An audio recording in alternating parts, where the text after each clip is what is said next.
देखिए, इतिहास सिर्फ राजा महाराजाओं की कहानियों का ही नाम नहीं है, बल्कि ये उन आम लोगों के संघर्ष की भी कहानी है जिन्होंने जुल्म के खिलाफ आवाज उठाई। तो आज बात करते हैं बीकानेर के उन किसानों के अटूट साहस की, जिन्होंने अपने हक के लिए एक बहुत ही शक्तिशाली रियासत को चुनौती दे दी थी।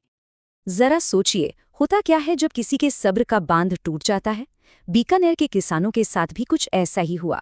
सालों का शोषण, उसने एक ऐसी चिंगारी को हवा दी जिसने पूरी रियासत में आंदोलन की आग ही लगा दी। चलिए देखते हैं कि ये सब आखिर हुआ कैसे। हर बड़े आंदोलन की जड़ में कुछ बहुत गहरी वजह होती हैं। तो चलिए सबसे पहले उन्हीं हालातों को समझते हैं जिन्होंने बीकानेर के किसानों को बगावत के रास्ते पर ला खड़ा किया।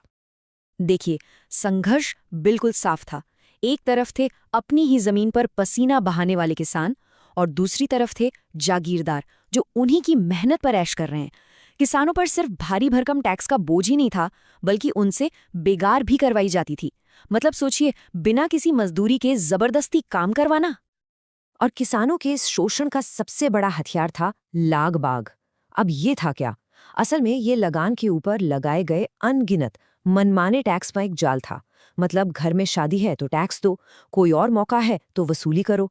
बस इसी लाग बाग ने किसानों की कमर तोड़ दी थी, और यही आंदोलन की सबसे बड़ी वजहों में से एक बना। और हाँ, ये कहानी सिर्फ सुनी सुनाई नहीं है। उस दौर के सरकारी दस्तावेज और रिकॉर्ड आज भी मौजूद हैं, जो किसानों के संघर्ष, उनकी मांगों और उन पर हुए अत्याचारों की गवाही देते हैं। इन्हीं से हमें इस पूरे आंदोलन की सही सही जानकारी मिलती है। तो जब शोषण हद से बढ़ गया, तब किसानों का गुस्सा धीरे धीरे एक संगठित आवाज में बदलने लगा।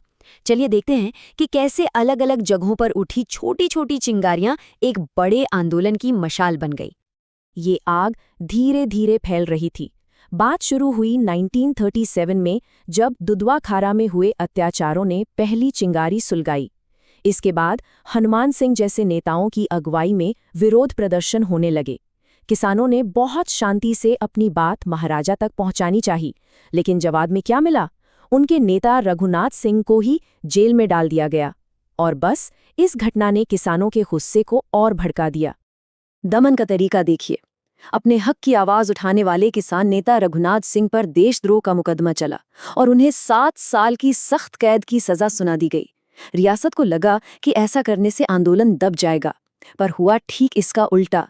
इस अन्याय ने तो किसानों के इरादों को और भी मजबूत कर दिया। हर बड़े आंदोलन में एक ऐसा मोड़ जरूर आता है जो उसकी दिशा हमेशा के लिए बदल देता है। बीकानेर के इस संघर्ष में भी एक ऐसी ही घटना घटी जिसने इसे इतिहास में हमेशा के लिए दर्ज कर दिया। ये तारीख और ये जगह इसे जरा ध्यान में रखिएगा। 30 जून 1946 और जगह थी रायसिंह नगर। इसी दिन वो हुआ जिसने सब कुछ बदल कर रख दिया।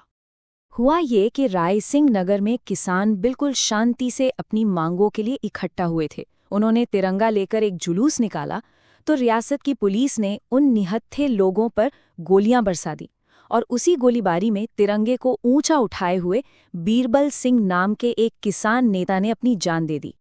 एक शहादत। लेकिन बीरबल सिंह का ये बलिदान बेकार नहीं गया। इसने पूरे आंदोलन में जैसे एक नई जान फूंक दी। वो अब सिर्फ एक किसान नहीं रहे, बल्कि संघर्ष और प्रेरणा के एक बहुत बड़े प्रतीक बन गए। बीरबल सिंह की शहादत के बाद ये लड़ाई सिर्फ लाग बाग या बेगार के खिलाफ नहीं रह गई थी। नहीं, अब यह बलिदान का बदला लेने और हर हाल में न्याय हासिल करने की लड़ाई बन चुकी थी। तो सवाल ये उठता है कि इतने संघर्ष का, इतनी कुर्बानियों का आखिर नतीजा क्या निकला? क्या किसानों की जीत हुई?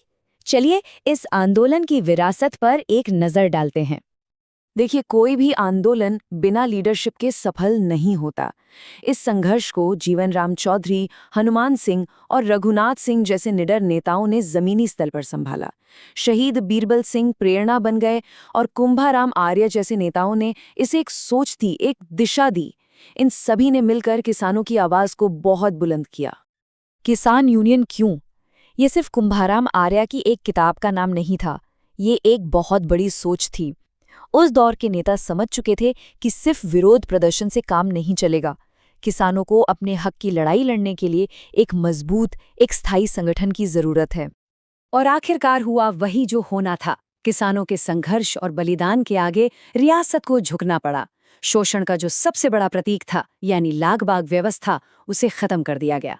और इतना ही नहीं, इस आंदोलन ने भविष्य में होने वाले भूमि सुधारों का रास्ता भी साफ कर दिया। ये किसानों के अटूट हौसले की एक शानदार जीत थी। तो बीकानेर किसान आंदोलन की कहानी सिर्फ इतिहास का एक पन्ना नहीं है, ये हमें याद दिलाती है कि जब लोग एकजुट होकर अन्याय के खिलाफ आवाज उठाते हैं तो बड़ी से बड़ी ताकत को भी झुकाया जा सकता है।